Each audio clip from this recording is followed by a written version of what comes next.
আসসালামু আলাইকুম প্রিয় দর্শক, আশা করছি আপনারা সবাই ভালো আছেন। আমি আল্লাহর রহমতে ভালো আছি।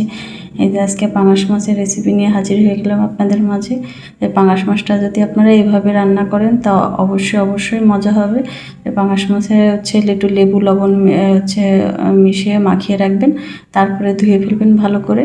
আর এই যে আমি অফ ক্যামেরায় ধুয়ে নিয়ে পরিষ্কার করে নিয়েছি। তারপরে যে এইভাবে মশলা দিয়ে মাখিয়ে একটু কিছুক্ষণ ম্যারিনেট করে রাখার পরে তারপরে আপনারা সুন্দর করে মশলা মাখা অবস্থায় এক পিস করে ভেজে নেবেন। ভেজে তারপরে লাস্টে যখন ভাজা হয়ে যাবে আর ওই পর্যায়ে মশলাটা ওর মধ্যে ঢেলে দিয়ে হালকা যদি পানি লাগে একটু পানি দিয়ে একদম পোড়া করে ভুনা করে নেবেন। তো এত মজা হয়, সত্যি কথা বলতেছি, এত মজা হয় তো কল্পনা করতে পারবে না। তো এখানে অনেক সিম্পল মশলা আমি সেটা দেখাতে পারিনি আর কি, সেভাবে করে আমি রেডি করিনি, ক্যামেরা রেডি ছিল না তার জন্য।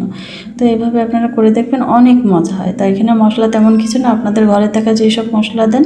তো এখানে পাঙাশ মাছ দিয়ে যেহেতু, তো সেহেতু একটু যাতে ওর ব্যাড স্মেলটা না আসে তার জন্য একটু একটা এলাচ, একটা দারচিনি, এই সামান্য একটু।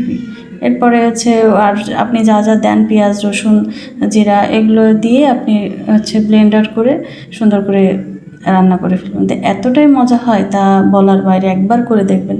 আর যদি মজা না হয় তো আবার আমার কাছে কমেন্ট করতে পারেন, কি কম বেশি কী হয়েছে আমি বলে দিতে পারবো। তো মাছটা দেখলে বুঝতে পারবেন যে এতটা লোভনীয়, এতটা টেস্টি হয়।